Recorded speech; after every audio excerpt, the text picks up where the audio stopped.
well-established Rich coming right back at you. Today, I want to talk about something that sounds like a joke, but it's not. We are now watching an AI singer try to clap back at real artists. Not just any artists, but Jermaine Dupri and Kalani. And the first thing we have to do is slow all the way down, because this is where people start losing the plot. This is not a beef. This is a business experiment. A lot of people are confusing attention with legitimacy. Xania Monet is not a person. She is a product. She is a digital creation built to test limits. Limits of taste, limits of acceptance, limits of how far the industry can push without pushback. And that's why Jermaine Dupri spoke. Not to be mean, not to hate, but to draw a line. What's your feeling on AI artists and people? I guess don't have to be creative, because you ain't got to sing. You could just plug it into Chat GPT and you got the Franchise Boys 2.0. Yeah, without the dancing, you know what I mean? Well, I think that, personally to me, I think that since so many people are trying to push AI, I think they should push it into its own space. Like, they should have an AI chart for people that want to do the AI music, right? Not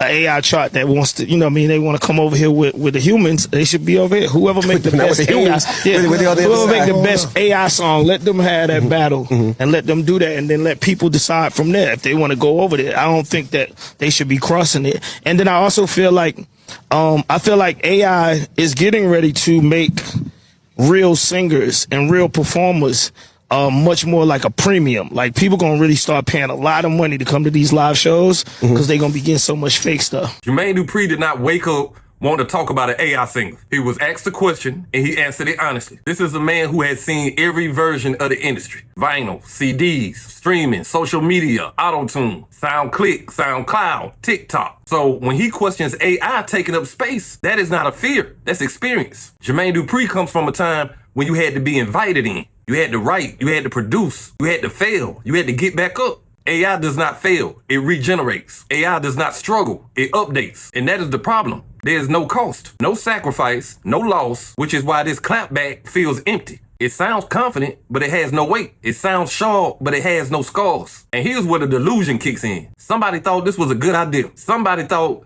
this would be seen as courage, when really it comes off as confusion. You do not check a legend using lyrics you didn't live. You don't talk about a pen when the artist don't even hold one. And yes, let's say it clear.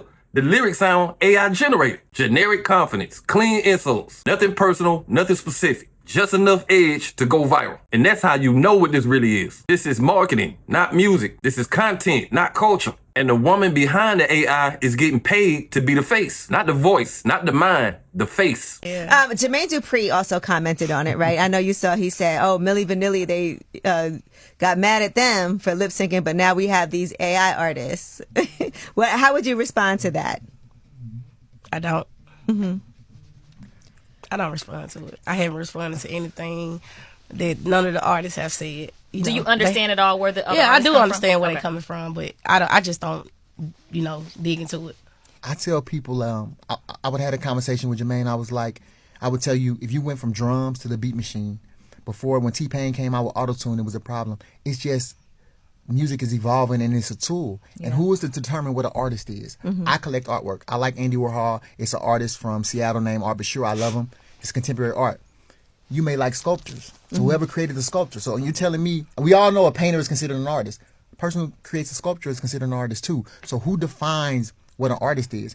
Her poems, or her life experiences, she's still an artist, regardless if she gives it to a traditional singer or she puts it in AI form. She's still an artist. She is the guinea pig for a much bigger idea. An idea that says, do we still need humans? And that's why this matters. Not because of shade, but because of precedence. Kalani's response told you everything you needed to know. Laughter is not engagement, it's dismissal. Jermaine sent back laughing emojis. When you don't feel threatened, you don't need to explain yourself. You don't even go back and forth. You just move on. This ain't David versus Goliath. This is a billboard versus a hologram. And people are cheering because they like novelty. But novelty wears off fast. The real question is not, is AI talented? The question is, who benefits? And right now, it's not writers, it's not singers, it's not musicians, it's tech, it's platforms, it's people who don't want to pay humans. And Jermaine Dupri sees that. That's why he spoke on it. This was never about him feeling threatened. It was about him feeling responsible. Because if this is the future, we need to be asking questions now, not after it's too late. This is not an attack on AI.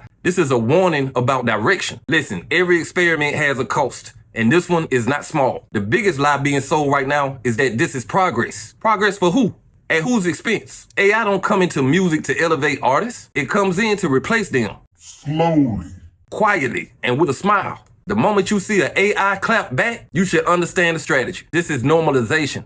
This is about making it feel routine. Today it's a diss song, tomorrow it's a feature. Next week it's a playlist slot. Next year it's a tour on a screen. And people will say, well, it sounds good, but sound has never been the point. Connection has. When you listen to music, you're not just hearing notes. You're hearing life. You're hearing time. You're hearing what somebody survived. AI has not survived anything. It's being fed data. Data is not experience. Data is imitation. And imitation can only go so far before it feels hollow. This is why that song feels off, even when it's clean, even when it's catchy. It ain't no soul behind it. And here's the part people don't want to admit. The industry is fine with it because soul is expensive. Soul is unpredictable. Soul talks back. Soul wants credit. AI does none of that. And it does what it's told. This is why legends are speaking up. Not just Jermaine Dupri, but writers, producers, engineers, session musicians, people who understand how many jobs are going to disappear quietly. This ain't about one AI singer. It's about the door that it opens. And once that door is open, you can't control what's coming through it. Kalani laughing it off is actually important. She didn't validate it. She didn't engage it. That's instinct, not disrespect. Real artists know when something is not real. They feel it immediately and they move away from it. This is why there was no back and forth,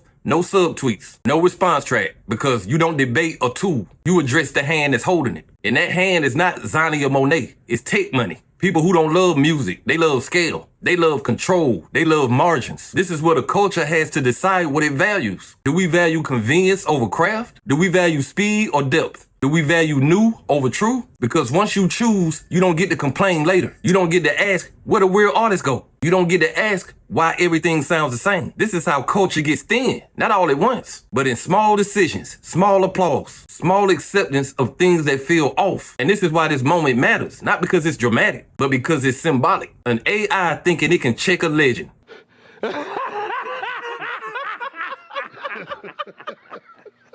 It tells you everything. It tells you the goal is not respect. It's attention. And attention without meaning burns out fast. The industry has seen this before. Not with AI, but with trends, with gimmicks, with shortcuts. They always look big right before they disappear. Before I take y'all out, I want to put this in perspective. This is not about hating technology. It's about respecting the process. Every generation gets a new tool, and every generation has to decide how far to take it. We've seen this movie before, just with different names. Auto-tune was supposed to kill singing, and it didn't. Streaming was supposed to kill albums, and it didn't. Social media was supposed to kill labels, and it didn't. But every time, something real got lost in the translation. And this time, what's at risk is the human voice itself, not the sound, the story behind it. Music has always been about context, who you are, where you come from, what you've been through. That's why certain songs hit harder when you know the backstory. That's why legends matter. They carry history. And history cannot be generated. It has to be lived. When Jermaine Dupri spoke, he wasn't speaking as no hater. He was speaking as a guardian, somebody who had seen the cycle. And when Kalani laughed, that wasn't disrespect. That was instinct. Real recognized real. This AI moment fell off because it skipped the human part. It skipped the grind, skipped the wait, skipped the years of being told no, skipped the years of almost making it. AI doesn't get almost, it gets uploaded, and that difference matters. This is why calling it a clapback, they don't even sound right. You can't clap back when you were never clapped at. You were discussed, questioned, analyzed, not disrespected. Every shortcut eventually costs something. The real conversation is about who designed it, who funded it, who profits from it, and who gets replaced quietly while everybody is arguing online. This is how big shifts happen, not with announcements, but with novelty, with distraction, and with people saying it's not that deep until it is. I'm not here to say AI shouldn't exist. It's already here. I'm saying it shouldn't lead what it don't understand. Culture is not code, it's memory, it's pain, it's joy. It's the sound of people figuring life out in real time. And they can't be simulated, only imitated. Imitation can enter the room, but it can't run the house. And if it does, we all feel it eventually. This is why moments like this matter, not because of drama, but because of direction. We have to decide what we applaud, what we share, and what we ignore, because culture moves where our attention goes. I'm always gonna stand with the people who built this, the writers, the producers, the ones who failed in public and kept going. That's where the soul is. Tech can help, it can support, but it should never replace the human story. Because once you remove that, you're not left with music, you left with sound. And sound without story don't last. This moment will pass, this novelty will fade. What remains will be what was real. And that has always been the case. I'm not mad, I'm not scared, I'm just paying attention and asking questions. Because the future is being built in real time. And what we accept today will become normal tomorrow. But hey, that's just my opinion. What's yours? Like, comment, subscribe. Establish Rich. I'll be back with another one. Peace.